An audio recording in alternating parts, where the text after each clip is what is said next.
สวัสดีค่ะวันนี้เราจะมาอ่านนิทานกันอีกค่ะ Reading Story The Wolf and Seven Kids by Grimm Brothers There was once upon a time an old goat who had 7 little kids and loved them with all the love of a mother of her children.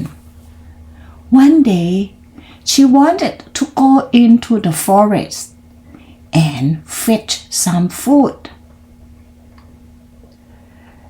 So she called all 7 to her and said, "Dear children, I have to go into the forest, Be on your guard against the wolf.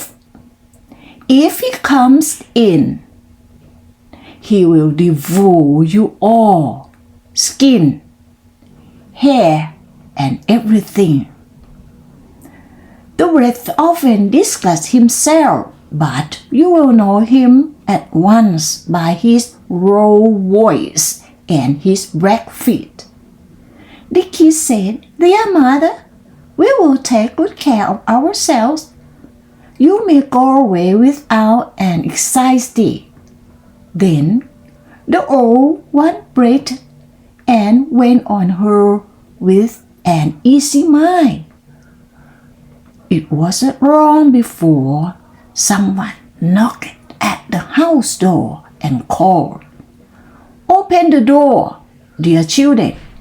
Your mother is here and has brought something back with her for each of you."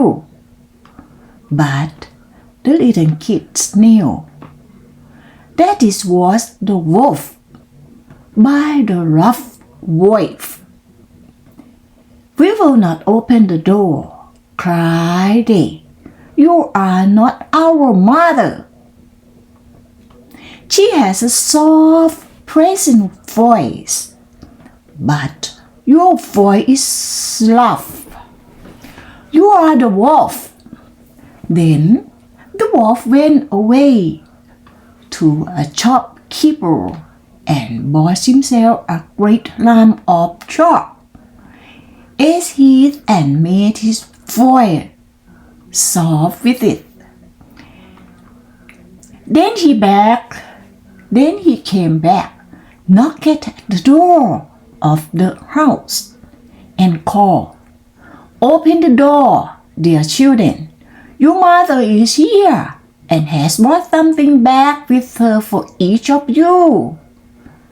But the wolf had raised his back paw against the window, and the children saw them and cried, "We will not open the door. Our mother has not black feet like you. You are the wolf." Then the wolf ran to a baker and said, "I have hurt my feet. Rub some dough over them for me." And when the baker had rubbed his feet over, he ran to the miller and said, "Strew some white meal over my feet for me." The miller thought to himself, "The wolf wants to deceive someone and leave filth." But the wolf said, "If you will not do it, I will devour you." Then the miller was afraid and made his paws white for him. Truly, this is the way of mankind. So now the rat went for the 3rd time to the house door, knocked, and said, "Open the door for me, children. Your dear little mother has come home and has brought every one of you something back from the forest with her." The little kids cried, "First show up your paws, that we may know if you are our dear little mother. Then he put his paws in through the window, and when the kids saw that they were white, they were believed that all he said was true and opened the door. But who should come in but the wolf? They were terrified and wanted to hide themselves. One sprang under the table, the second into the bed, the third into the stove, the fourth into the kitchen, the fifth into the cupboard, the sixth under the washing bowl, and the seventh into the clock case. But the wolf found them all and used no great ceremony. One after the other, he swallowed them down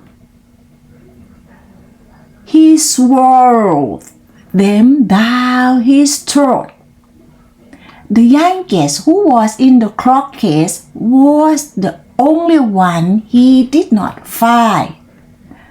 When the wolf had satisfied his appetite, he took himself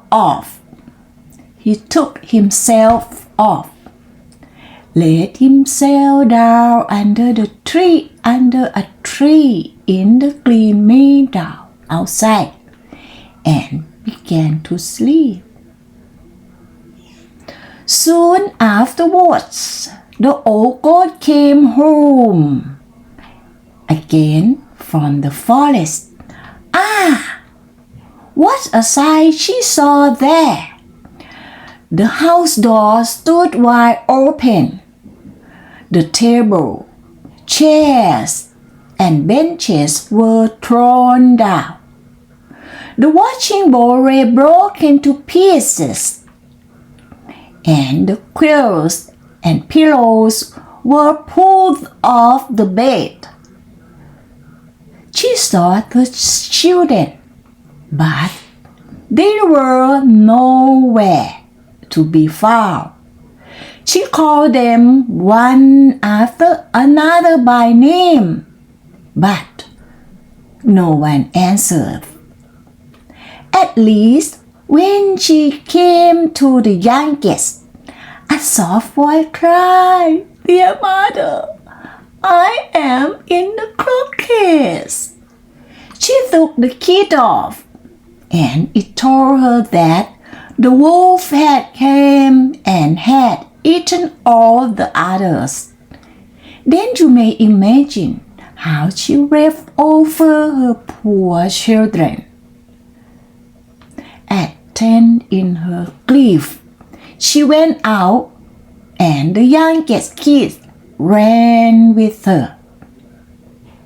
When they came to the meadow, there lay the wolf by the tree and snored so loud that the branches shook.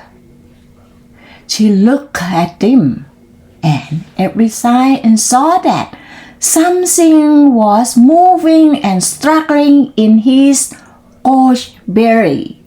Heavens, she said. Is it possible that my poor children, whom he swallowed down for his supper, can be still alive? Then the kid had to run home and fetch scissors and a needle and thread, and the goat cut open the monster's stomach, and badly had she made one cut. Then one little kid thrust his head out, and when she cut further, all six sprang out, one after another, and were all still alive, and had suffered no injury whatever. For in his greediness, the monster had swallowed them down whole. What rejoice there was! They embarked their dear mother and jumped like a sailor at his wedding. The mother, however, said, "Now go and look for some big stones, and we will fill the rich beast's stomach with them while he is still asleep." Then the 7 kids dragged the stone thither with all speed, and put as many of them into his stomach as they could get in. And the mother sewed him up again in greased haste, so that he was not aware of anything and never once stirred. When the wolf at length had his fill of sleep, he got on his legs, and as the stone in his stomach made him very thirsty, he went to go to a well to drink. But when he walked and moved about, the stone in his stomach knocked against each other and rattled. Then cried he, "What lumbers and tumbles against my poor bone? I thought 'twas 6 kids, but it felt like big stone." And he got to the well and stooped over the water to drink. The heavy stones made him fall in, and he had to draw miserably. When the 7 kids saw that, they came running to the spot and cried aloud, "The wolf is dead! The wolf is dead!" and danced for joy loud about the well with their mother.